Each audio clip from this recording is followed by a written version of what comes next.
রাজ্যের সংশোধনাগারগুলিতে অমানবিক পরিস্থিতি নিয়ে আদালতের দৃষ্টি আকর্ষণ করলেন আদালত বান্ধব আইনজীবীরা। অত্যন্ত চাঞ্চল্যকর তথ্য জানিয়েছেন তিনি।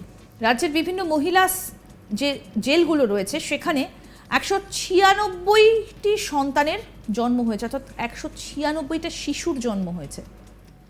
বিভিন্ন জেলে আপাতত তাদের রাখা হয়েছে। কলকাতা হাইকোর্টের প্রধান বিচারপতি টি.এস. শিবকানম এবং বিচারপতি সুপ্রতিম ভট্টাচার্যের ডিভিশন বেঞ্চ বিষয়টা শোনার পর জানিয়েছে এটা অত্যন্ত গুরুতর অভিযোগ, গুরুতর বিষয়। প্রধান বিচারপতি বিষয়টি ফৌজদারি মামলার শুনানি করা হয়। কলকাতা হাইকোর্টের বিচারপতি জয়মাল্য বাগচির বেঞ্চে সম্ভবত এই বিষয়ে শুনানি হবে। উল্লেখ্য, সুপ্রিম কোর্টের প্রাক্তন প্রধান বিচারপতি আর.সি. লাহোটি একটা চিঠি লিখে দেশের বিভিন্ন জেলে বন্দীদের অমানবিক পরিস্থিতি নিয়ে সুপ্রিম কোর্টের দৃষ্টি আকর্ষণ করেন। সুপ্রিম কোর্ট বিষয়টা স্বতঃস্ফূর্ত মামলা হিসেবেই গ্রহণ করে এবং কিছু নির্দেশ দেয়। সেই নির্দেশই দেশের সমস্ত হাইকোর্টে পাঠানো হয়, কারণ বিষয়গুলো রাজ্যের অন্তর্ভুক্ত। হাইকোর্টের প্রধান বিচারপতিদের নির্দেশ দেওয়া হয় সংশোধনাগারগুলিতে বন্দীদের ভিড় এবং তাদের অন্যান্য সুযোগ সুবিধার বিষয়ে স্বতঃস্ফূর্ত মামলা দায়ের করে খতিয়ে দেখতে। রাজ্যের হাইকোর্টগুলির প্রধান বিচারপতিরা বিষয়টি গ্রহণ করেন এবং একজনকে আদালত বান্ধব হিসেবে নিযুক্ত করেন। কলকাতা হাইকোর্টে তাপস কুমার ভঞ্জকে নিযুক্ত করা হয় সুপ্রিম কোর্টের নির্দেশ কার্যকর করতে। তাকে দায়িত্ব দেওয়া হয় সংশোধনাগারের বন্দীদের সমস্ত রকমের মানবিকতা সংক্রান্ত বিষয় খতিয়ে দেখতে। রাজ্যের সংশোধনাগারগুলোতে ঘুরে দেখার সূত্রে তাপসবাবুর বক্তব্য, এখানে দুই ধরনের বন্দী তিনি দেখতে পেয়েছেন, বড়লোক এবং গরিব লোক।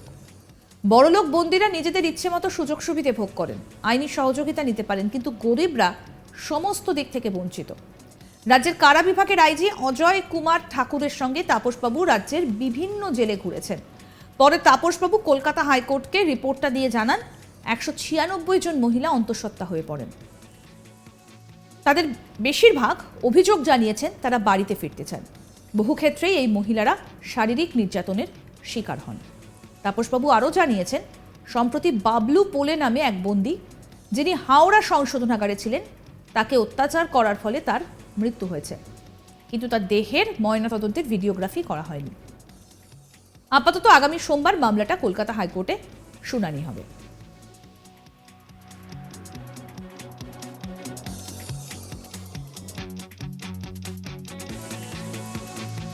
আসুন আপনাদের শোনাই আইনজীবী তাপস কুমার ভঞ্জ কি বলছেন, কি জানা যাচ্ছে এ বিষয়ে শুনবো। রাজ্য সরকার একটা রিপোর্ট দিয়েছিল যে আমাদের রাজ্যে যে 60খানা জেল আছে সেই জেলে 196 বেবিজ অলসো দেয়ার। তো আমি তারপরে কারেকশনাল হোমের আইজি প্রিজন স্পেশাল এবং সেক্রেটারি ডিএলএসএকে নিয়ে ওমেন্স কারেকশনাল হোম ভিজিট করি 22শে জানুয়ারি, এবং সেখানে গিয়ে দেখি যে 15 জন মহিলা রয়েছে যাদের বাচ্চা হয়েছে জেলে, আর দেখি একজন মহিলা প্রেগনেন্ট অবস্থায় রয়েছে। তো আমি নোট দিয়েছি আজকে যে কোনো জেলে যাতে পুরুষ রক্ষী যাতে না অ্যালাউ হয়, ঢুকতে যাতে তাদের না দেওয়া হয় মহিলাদের এনক্লোজারে। এইটা হচ্ছে যে সেক্সুয়াল এক্সপ্লয়টেশন রোকবার জন্যে। আরও প্রেয়ার করেছি কোর্টের কাছে যে যখন কোনো মহিলাকে জেলে পাঠানো হবে তাদের প্রেগনেন্সি টেস্ট যেন করে পাঠানো হয়, আর বলেছি কোনো পুরুষ রক্ষীকে যাতে জেলের ভিতরে ঢুকতে না দেওয়া হয়। আমাদের প্রতিনিধি মানুষ নস্কর এই বিষয়ে কি প্রতিবেদন তুলে ধরলেন, আসুন শুনি। মহিলা সংশোধনাগারগুলোতে 196টি শিশুর জন্ম হয়েছে, এরকমই উদ্বেগজনক তথ্য গতকাল এই মামলায় নিযুক্ত আদালত বান্ধব প্রধান বিচারপতির দৃষ্টি আকর্ষণ করে জানিয়েছেন। প্রধান বিচারপতি বিষয়টি শোনার পর উদ্বেগ প্রকাশ করে বলেন যে এটি অত্যন্ত সিরিয়াস একটি অ্যালিগেশন বা অত্যন্ত গুরুতর অভিযোগ।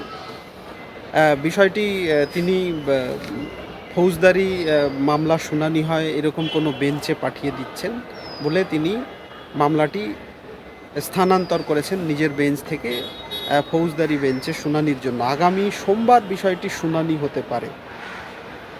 সুপ্রিম কোর্টের প্রাক্তন বিচারপতি আর.সি. লাহোটি একটি চিঠি সুপ্রিম কোর্টের দৃষ্টি আকর্ষণ করে লিখেছিলেন, যেখানে তিনি জেলে বন্দীদের মানবাধিকার যাতে সুরক্ষিত করা যায়, বা মানবাধিকার লঙ্ঘিত হচ্ছে এই বিষয়টি যাতে সুপ্রিম কোর্ট এই বিষয়ে যাতে রাজ্যগুলোকে নির্দেশ দেয়, তিনি সেই আর্জি জানিয়েছিলেন।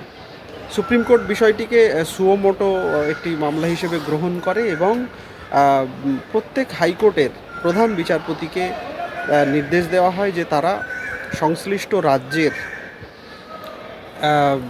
কারা দপ্তরগুলোকে এবং আদালতে একজন আদালত বান্ধব নিযুক্ত করে কারা দপ্তরের সঙ্গে সামঞ্জস্য বিধান করে এই বিষয়ে বাস্তব কী পরিস্থিতি তা যাতে তুলে ধরা হয় এবং সেই বিষয়ে যাতে প্রয়োজনীয় নির্দেশ দেওয়া হয়। কলকাতা হাইকোর্টে একজন আদালত বান্ধবকে নিযুক্ত করা হয়েছিল। তিনি গতকাল এই তথ্য এই প্রধান বিচারপতির দৃষ্টি আকর্ষণ করে জানান যে রাজ্যের মহিলা সংশোধনাগারগুলোতে এই মুহূর্তে 196টি শিশু জন্মগ্রহণ করেছে বা রয়েছে এবং আলিপুর সংশোধনাগারে একজন মহিলা বর্তমানে অন্তঃসত্ত্বা। তিনি আদালতের কাছে আবেদন জানিয়েছেন অবিলম্বে এই নির্যাতন বন্ধ করার জন্যে অবিলম্বে মহিলা সংশোধনাগারগুলোতে পুরুষ কোনো কর্মচারী তাদের প্রবেশ যাতে অবিলম্বে বন্ধ করা হয়। প্রশাসন এবং আদালত দুতরফি আদালত যেন প্রশাসনকে সেই নির্দেশ দেয়, না হলে এই নির্যাতন বন্ধ করা সম্ভব নয় এবং মানবাধিকার যে ভীষণভাবে লঙ্ঘিত সেটা নতুন করে আর বলার অপেক্ষা রাখে না। তিনি বিভিন্ন জেলে ঘুরেছেন। তাকে কলকাতা হাইকোর্টের থেকে তাকে নির্দেশ দেওয়া হয়েছিল রাজ্যের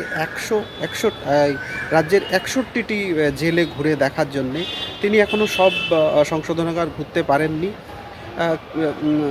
কিছু সংশোধনাগারে তিনি গেছেন। তার পরিপ্রেক্ষিতে তিনি তার বাস্তব অভিজ্ঞতা গতকাল জানিয়েছিলেন।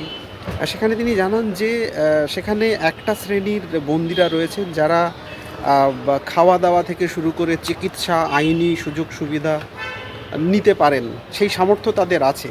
কিন্তু আর একটা শ্রেণী আছে যারা সেই সুযোগ থেকে একেবারেই বঞ্চিত। তারা জানেও না যে এই ধরনের আইনি সুযোগ সুবিধে বা তাদের চিকিৎসা বা ক্ষেত্রে তারা যে সুযোগ সুবিধে পেতে পারে সেই সম্পর্কে তারা ওয়াকিবহালই নন। জেলগুলোতে ওভারক্রাউড বা বন্দীদের যে ভিড়, সেই বিষয়টাও তাকে খতিয়ে দেখতে বলা হয়েছিল। কিন্তু সবথেকে উদ্বেগজনক বা গুরুত্বপূর্ণ বিষয় যেটা গতকাল তিনি আদালতের দৃষ্টি আকর্ষণ করে জানিয়েছেন, সেটা হচ্ছে যে এই মুহূর্তে মানে কারা দপ্তরের দেওয়া তথ্য অনুযায়ী এই মুহূর্তে রাজ্যের বিভিন্ন সংশোধনাগারে 196টি শিশু জন্মগ্রহণ করেছে বা রয়েছে এবং তারা মহিলা সংশোধনাগারে সাধারণত অন্য কোনো সদস্যদের প্রবেশ নিষেধ, তৎসত্ত্বেও কী করে এই ঘটনা ঘটল তার উত্তর বা তার ব্যাখ্যা অবশ্য কারো কাছে নেই এবং এরা প্রত্যেকেই যে শারীরিক নির্যাতনের ফল সেই বিষয়টা আর আলাদা করে বলার অপেক্ষা রাখে না।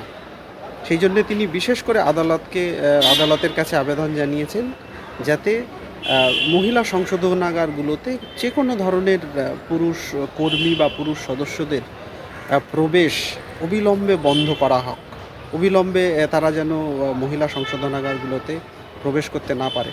এবং তিনি কয়েকজন মহিলার সাথে কথা বলেছেন, তারা জানিয়েছে যে তারা এই পরিস্থিতির মধ্যে থাকতে চায় না, তারা ঘরে ফিরতে চায়। তাদের